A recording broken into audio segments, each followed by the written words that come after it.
So what we were going to cover today online is going over some differential equations, Euler's method specifically, along with the convergence test that we did back in the first part of Chapter 9, or 9.1 to 9.6. So this first FRQ is a no calculator question, and notice they're giving me a differential equation.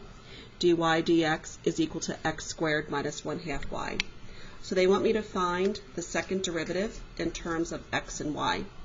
So for part A, I'm going to find my second derivative. Don't forget about your implicit differentiation. You're taking the derivative of y with respect to x. So when I take the derivative of x squared, that's going to be a 2x, minus the derivative of 1/2 y is going to be a minus 1/2 times your dy dx. And don't forget, when you're finding the second derivative and you have to do your implicit differentiation, you have to replace the dy dx with the first derivative. So my second derivative is going to be 2x minus 1/2 times, and I'm going to replace my dy dx with the first derivative that's given to me as x squared minus 1/2 y. So just a review of that implicit differentiation. Part B, they're telling me that y equals fx is a particular solution to the given differential equation, and the graph is passing through the point -2,8. Does the graph of f have a relative minimum, relative maximum, or neither at the point -2,8? And they want me to justify my answer. So think about your second derivative test when it comes to relative maxes and relative mins. So first of all, since they're asking me, does it have a relative max, min, or neither, you have to confirm that -2,8 is indeed a critical point. And the way you know that it's a critical point, remember when you think about when you do relative maxes and relative mins, you're finding where the first derivative is equal to 0.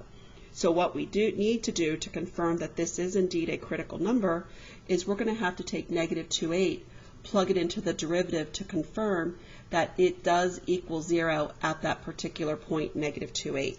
So the first thing I need to do is I need to find the value of my first derivative at the point -2,8. If it's not equal to 0, then it's neither a relative max or min at that particular point. So I'm going to plug -2,8 into my first derivative. So I'll have -2 squared minus 1/2 times 4. So I have 4, it should be an 8, excuse me, plugging in 8 for y. So I just jumped ahead of myself. So 4 minus 4 does equal to 0. So I know that dy dx at -2,8 does equal 0. So I know it is indeed going to be a critical number.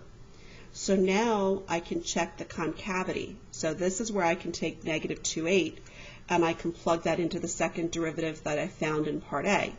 And remember that if my second derivative is greater than 0, I know that it's going to be concave up, which means it's going to be a relative minimum. So if my second derivative is greater than 0, if it's less than 0, I know I'm concave down, which means I'm going to have a relative minimum. So now I need to take my second derivative and I need to evaluate it at -2,8. So when I plug -2,8 into the second derivative, I end up with 2 times -2 minus 1/2. Remember, I already found the value of the first derivative at -2,8, so I know that's 0. So that's going to give me a -4. So what that tells me, remember, is that this graph is going to be concave down. So since the graph is concave down, I know it's going to be relative max. And my justification, remember, is that dy dx at -2,8 is equal to 0. And the second derivative at -2,8 is less than 0. Therefore, -2,8 is a relative max. So there's your justification. Remember, with the second derivative test, you have to state that the value is equal to 0 at the first derivative, and then whether the second derivative is greater than 0 or less than 0. So part C. So y equals g of x is also a particular solution to the given differential equation, and we're giving you condition g of negative 1 is equal to negative 2. Find the limit as x approaches negative 1 of g of x minus 2 over 3 times x plus 1 squared, and they want you to show the work that leads to the answer. So again, remember, anytime you do limits, you always start by doing direct substitution first. So I have g of x minus 2 over 3 times x plus 1 to the second. Now remember, they specifically say they want to show work that leads to your answer. So again, when I do my direct substitution, I need to find g of negative 1 minus 2 over 3 times negative 1 plus 1 squared. Well, g of negative 1, they're giving you the condition that g of negative 1 is equal to 2. So 2 minus 2 over, again, I end up with a 0 on the bottom, 3 times 0. So again, I end up with 0 over 0. So remember your theorem you're allowed to use when you end up with your improper form of your limit. We can use L'Hopital's rule. So remember, this is the only time you can take the derivative of the numerator and the derivative of the denominator. So I have the limit as x approaches negative 1 of g prime of x. Again, the derivative of negative 2 is 1 over. I have to take the derivative of the denominator, so remember I'm going to use my chain rule. So that's going to give me 6 times x plus 1. Now the question is, when I go to do my direct substitution, I have to find g prime of negative 1 over 6 times negative 1 plus 1. So g prime of negative 1. Remember, they're telling you in the question that y equals g of x is a particular solution to the differential equation. So what I need to do is I need to take the negative 1, 2 and plug it into the given differential equation. So again, I've got negative 1 squared minus 1/2 times the y coordinate they're giving me is 2. So that's going to give me 1 minus 1, which is also 0. So again, I end up with 0 over 0. So remember, as long as you keep on getting that indeterminate form, you can repeat L'Hopital's rule over and over again. So I can do L'Hopital's rule again. So again, I'm going to find the limit as x approaches negative 1. When I take the derivative of the numerator, that's going to give me g double prime of x over, again, the derivative of the denominator is just going to be a 6. So when I do my direct substitution, I need to find the second derivative of negative 1 and divide it by 6. Again, remember, they told me that negative 1, 2 is a solution to the differential equation, so y equals g of x. So to find g double prime of negative 1, what I'm going to do is I'm going to take the condition, again, they told me that g of negative 1 is equal to 2. I'm going to take this condition and plug it into the second derivative, which I found in part A. So I have 2 times negative 1 minus 1/2. Remember, I already found the first derivative of negative 1, which is what that x squared minus 1/2 y is, so that's going to give me a 0.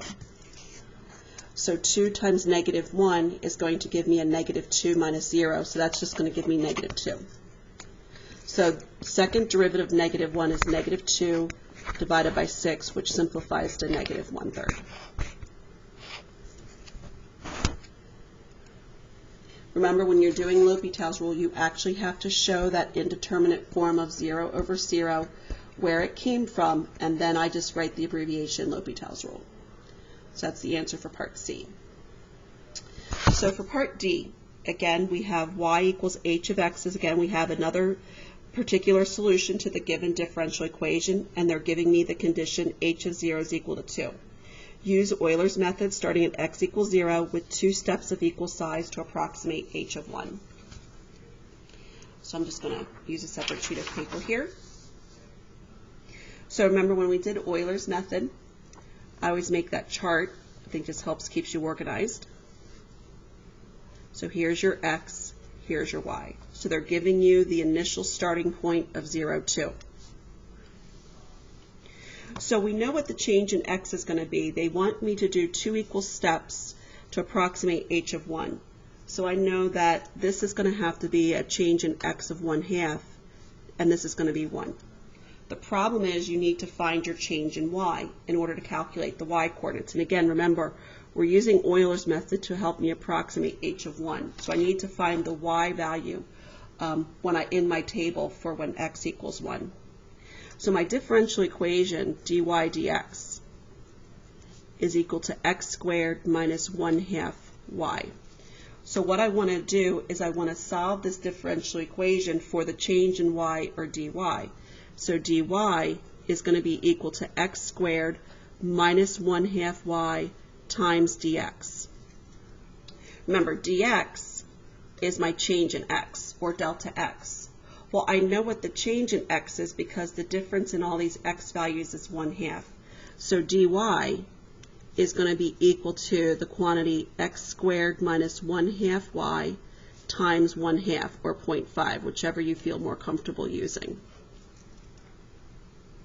So now remember, my new y is equal to my old y plus the change in y, which I find in this particular column right here.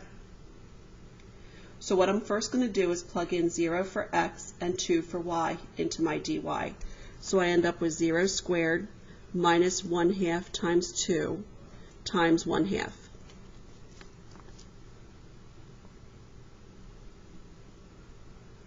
So I know that's going to give me 0 minus 1, which is negative 1, and negative 1 times 1/2 is negative 1/2. So then my new y is going to be equal to my old y, which is 2, plus my change in y. So 2 plus negative 1/2 is going to give me 3/2. So I know my approximation for 1/2 is going to be 3/2.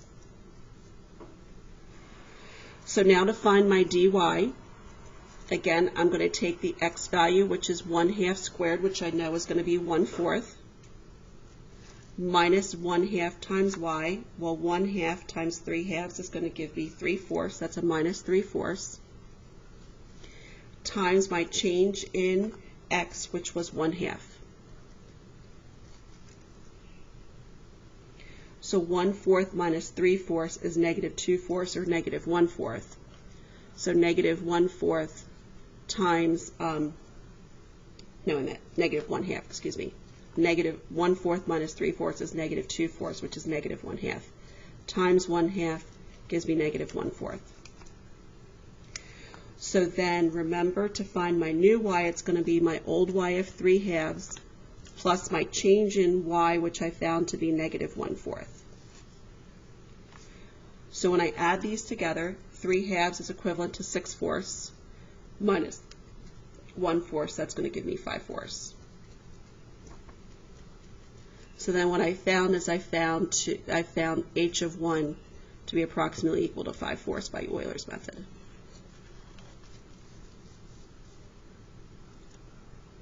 So there's that review number 2 dealing with Euler's method.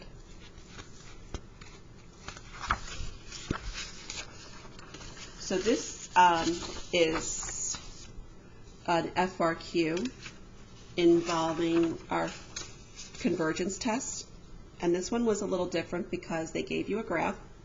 So they have a derivative of all orders. A portion of the graph is f as shown above with a line, and again they're giving you some critical information, is tangent to the graph at x equals 0.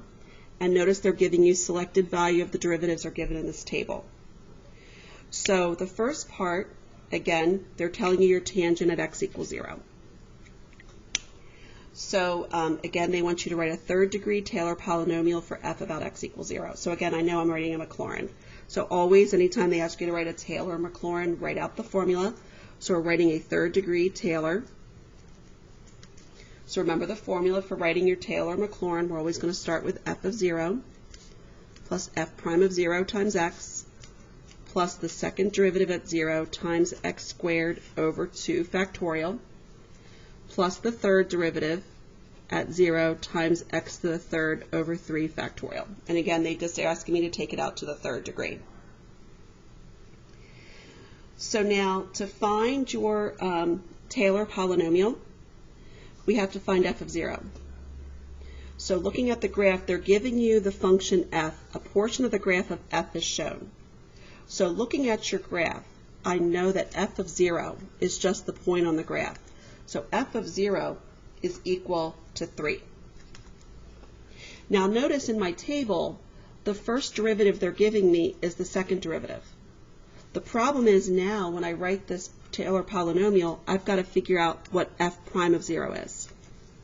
So this isn't going to come from the table. This somehow, some way is going to come from the graph. So when they tell you that it's tangent at x equals 0, what we're looking for to find f prime of 0 is we're trying to find the slope of the tangent line at x equals 0. So when you look at your graph, all we're going to do is find the slope, which will tell me what f prime of 0 is. So the slope of this particular tangent line, again, right here to right here, if I go down 2 over 1, is going to give me -2.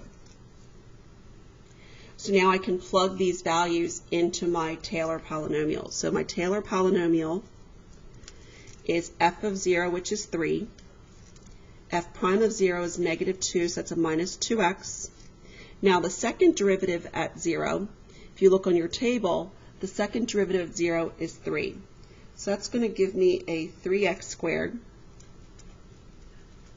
over 2 factorial, which is just 2. Plus, the third derivative at 0, they're telling me is -23 over 2. So that's going to be -23 over 2 times x to the third over 3 factorial.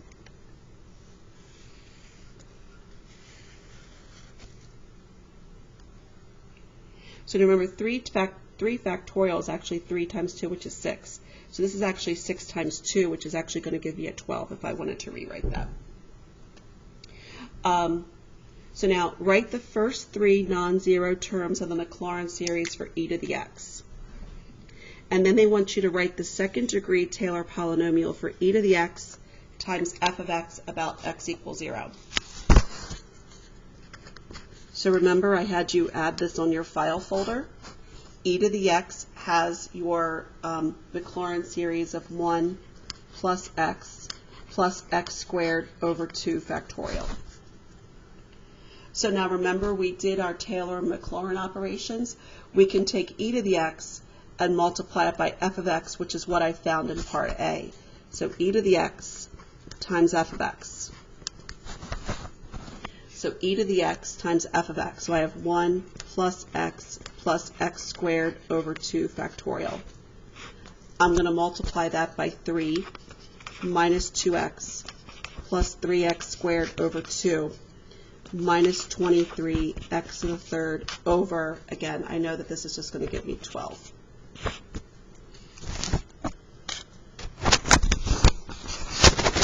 So they're only asking me for the first 3 non-zero terms.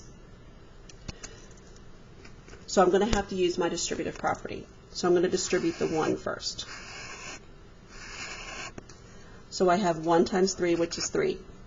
1 times -2x, which is minus 2x, and then 1 times 3x squared over 2. And then if I distribute it one more time, that's 23x to the third over 12. I'm going to add that. Now I'm going to distribute the x. So x times 3 is a 3x. X times -2x is a minus 2x squared.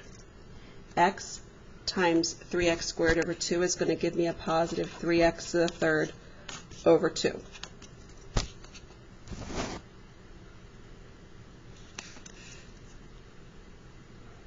Remember, I'm only looking for the first 3 non-zero terms. So I have a constant of 3. So my next one is I have a -2x plus 3x. So that's going to give me a plus x. Next, I have a 3x squared over 2 minus 2x squared over 2. Well, 3x squared over 2 minus 2x squared. So again, I've got 3x squared over 2 minus 2x squared over 2.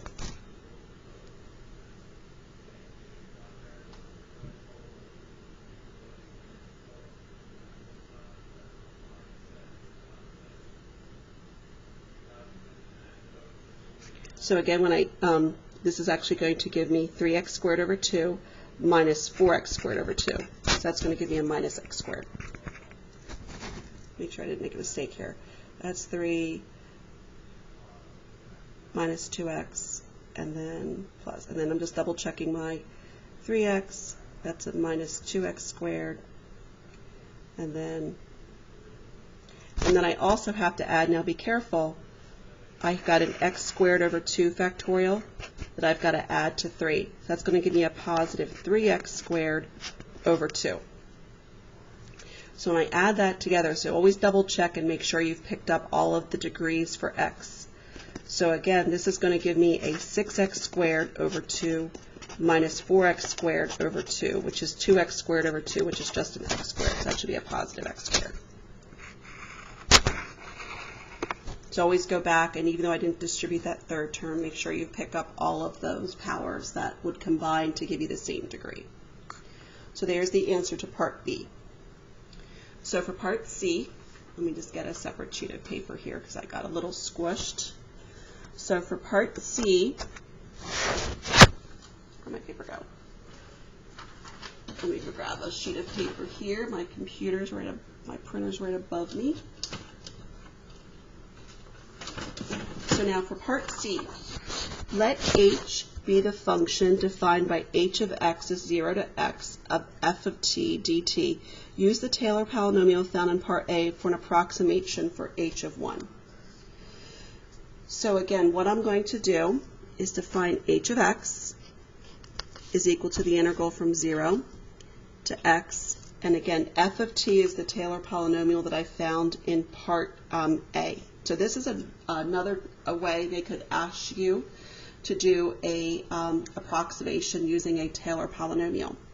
So when I replace this, I'm going to have 3. My Taylor polynomial that I found in part A was 3. And again, this is in terms of t. So 3 minus 2t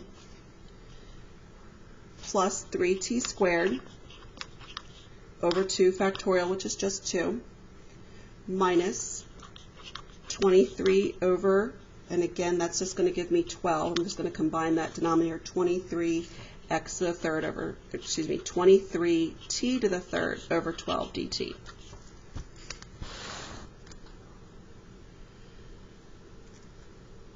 So now what I want to do is I'm going to integrate each term, term by term, and then I'm going to use my fundamental theorem of calculus and plug in x for my upper bound and then 0 for my lower bound. So again, h of x is going to be equal to 3t minus 2t squared over 2, which is going to give me minus t squared. Again, when I add 1 here, that's going to give me 3t to the third over 3. So that's going to give me just plus t to the third over 2. And then this is going to give me minus 23 t to the fourth over 12 times 4. And again, this is going to simplify to 3t minus t squared plus t to the third over 2 minus 23t to the fourth over 48.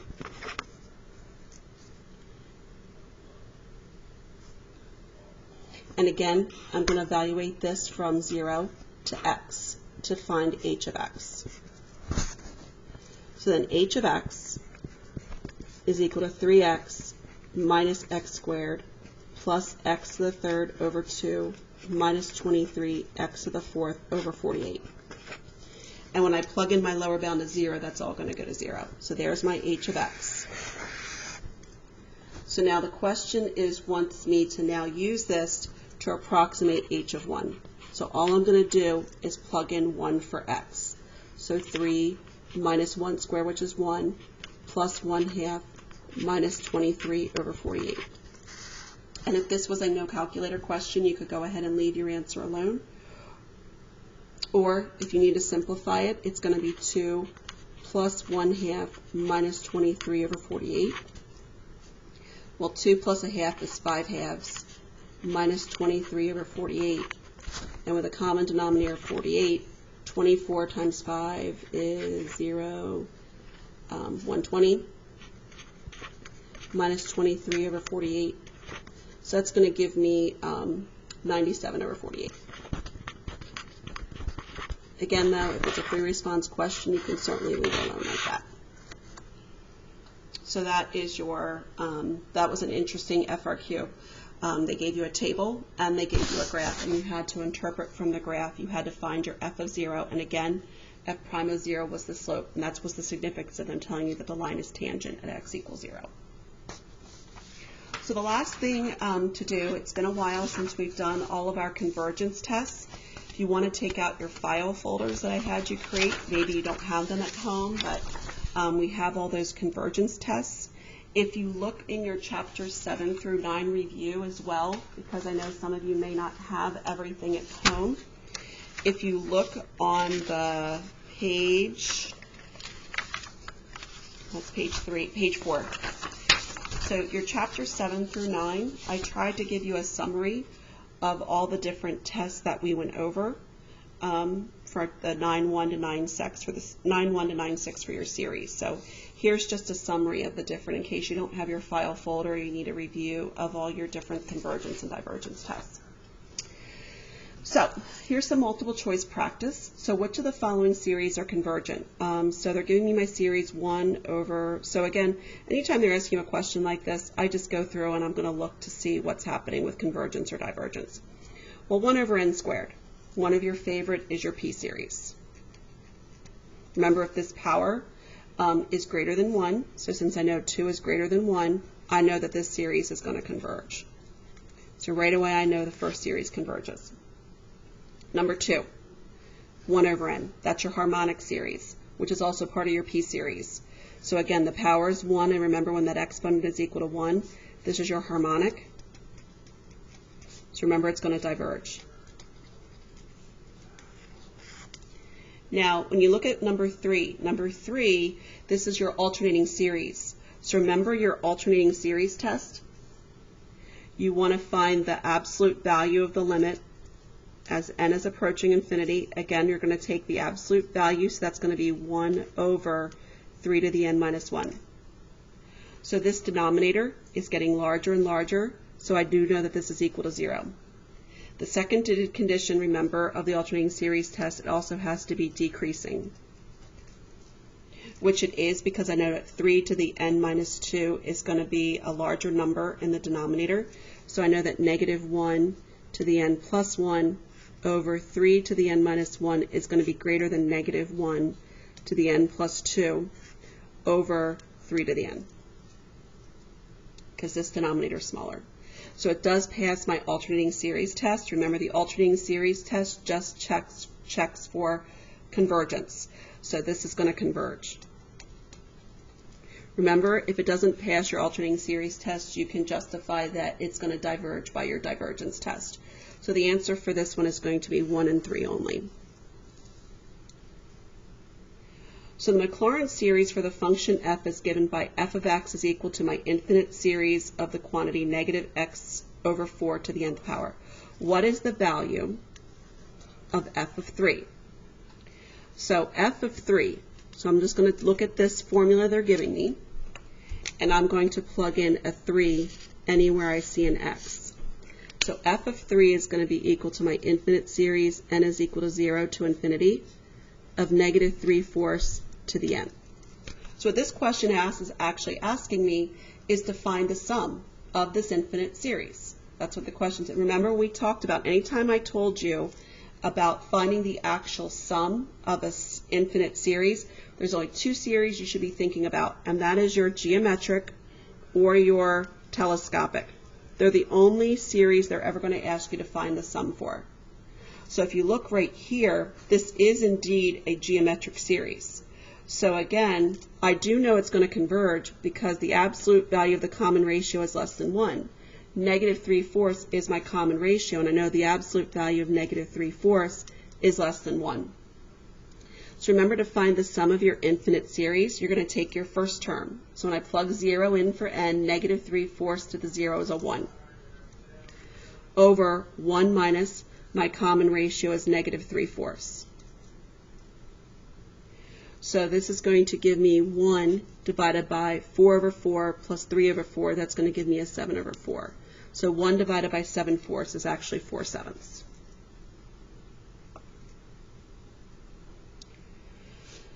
So when we take a look at the next one, so they want to know which of the following series converges. So to check for the first one, to see what's happening with 8 to the n over n factorial, we're going to have to use, remember the test we use with factorials and powers is the ratio test. Also in part 2, the second one, I'm also going to have to use my ratio test. My third one is one of your other favorite tests, remember, and that's your polynomial test, because you have a polynomial in the numerator and a polynomial in your denominator. So I know the degree of my numerator is a 1, and I'm going to compare it. I'm going to add 1 to the degree of the numerator, and I'm going to compare it to the degree of the denominator. So that's a 1, 2, 3, so I know it's a 3. So 1 plus 1 is less than 3. So remember, by your polynomial test, if the degree of the numerator plus 1 is less than the degree of the denominator, we know that this is going to converge. So I know 3 converges. So now I've got to do my ratio test. So remember, the ratio test is we're going to find the limit as n approaches infinity of the absolute value of a sub n plus 1, and we're going to divide it by a sub n. And remember, we're doing a comparison to 1. If it's less than 1, we know that this is going to converge. If it's greater than 1, it diverges. If the ratio test is equal to 1, remember, it's inconclusive. We have to pick another test. So first thing I'm going to do to find what's happening with the first series is what I'm going to do is I'm going to take a sub n plus 1, so that's 8 to the n plus 1, or 8 to the n, times 8 to the first, all over n plus 1 factorial, so I'm just going to write that as n plus 1 times n factorial. I'm dividing it by the given series, which means I'm going to multiply by the reciprocal, so that's n factorial over 8 to the n. So the limit as n approaches infinity, 8 to the n's are going to cancel, n factorials are going to cancel. I have 8 over n plus 1, which this does approach 0. So I know that this is also going to converge. So now my second one, I'm still going to have to use my ratio test, so it's going to be the limit as n approaches infinity. Again, so I'm going to have n plus 1 factorial, or n plus 1 times n factorial, divided by n plus 1 raised to the 100th power, times the reciprocal of n to the 100th, all over n factorial. So again, my n factorials are going to cancel. So I'm left with a limit as n is approaching infinity of n plus 1 times n to the 100th, all over n plus 1 to the 100th. Now if you look at the degree of the numerator, that's going to be n to the 101st. The degree of the denominator is n to the 100th. So since the degree of the numerator is larger than the degree of the denominator, I know this is going to diverge. So number 2 diverges by the ratio test. So the only 2 that are going to converge is number 1 and number 3. So my answer is going to be D.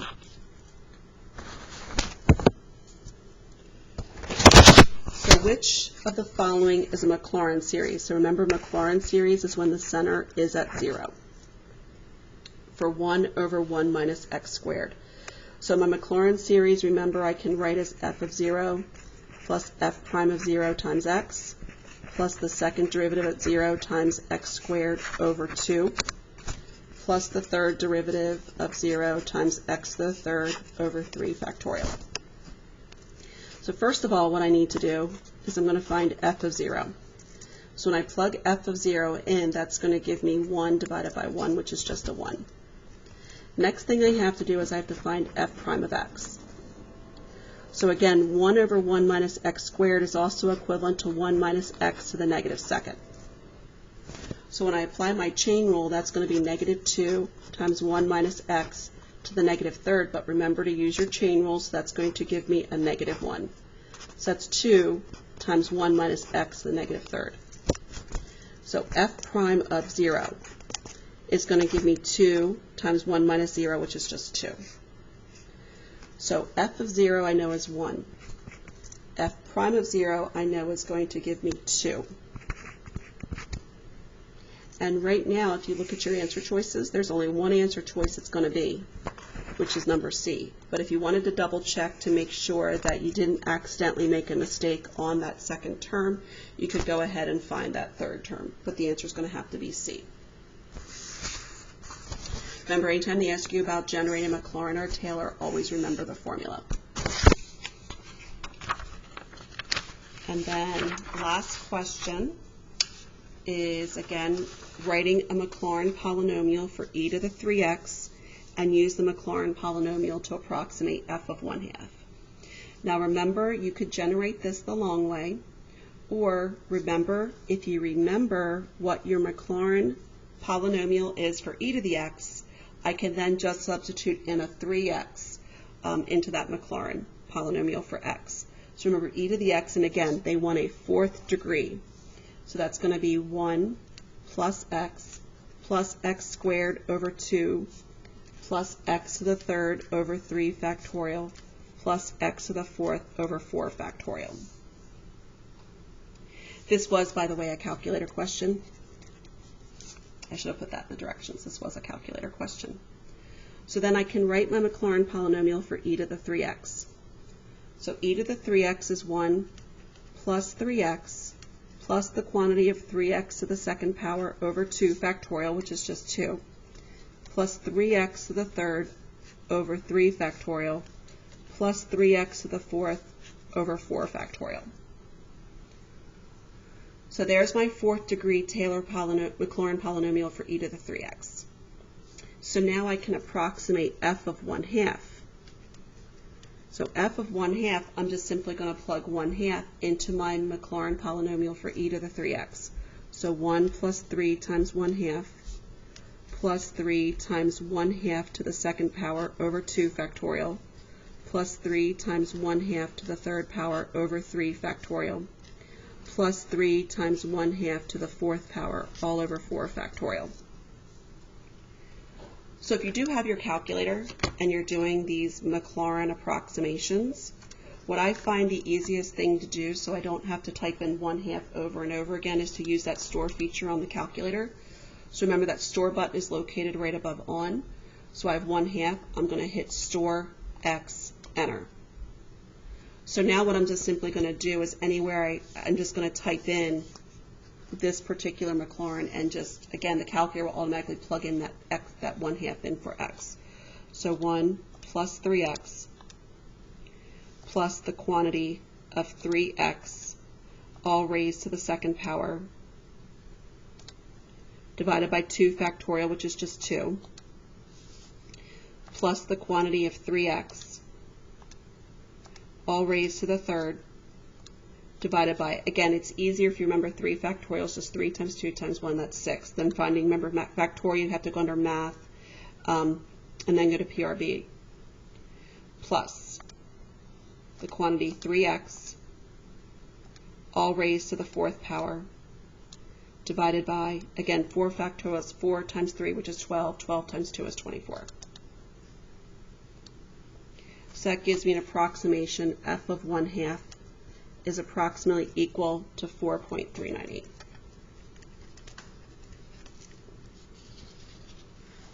So there's a review of your Chapter 9 convergence and divergence tests.